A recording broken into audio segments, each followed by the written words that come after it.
और यह है कि कातिल डोर से कीमती जानों के ज़िया के बावजूद पंजाब हुकूमत बसंत मनाने पर बज़िद है। लाहौर में खूनी खेल के बाद 40 रोज़ कबल 21 साला नौजवान मौत के घाट उतर गया था।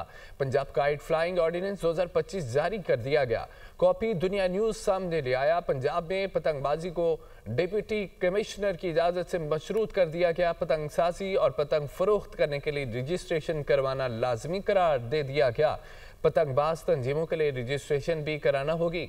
रजिस्ट्रेशन कराने के बाद पतंगे बनाने और फरोख्त करने का लाइसेंस होगा। पतंगबाजी के पस मंज़र की बात की जाए तो 2000 के बाद पतंग साजी में केमिकल्स और धाती मादों का इस्तेमाल शुरू हुआ। 2001 में परवेज मुशर्रफ दौर में पहली बार पतंगबाजी से मुतालिक कानूनसाजी की गई।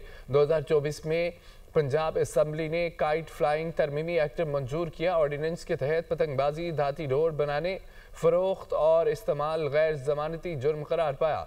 खिलाफ वर्जी करने वालों के लिए 3 से 7 साल कैद या भारी जुर्माना मुकर्रर किया गया। पंजाब पुलिस के एदाद-ओ-शुमार के मुताबिक 2025 में पंजाब में तकरीबन 3357 अफराद गिरफ्तार हुए, 3301 मुकदमा दर्ज किए गए। 2009 से सितंबर 2025 तक 22 अमवात, 97 अफराद जख्मी हुए। 2015 से अब तक 40,657 मुकदमात का इंदराज किया गया। 38,711 मुकदमात का चलान अदालत में पेश और 1,920 मुकदमात खारिज किए गए।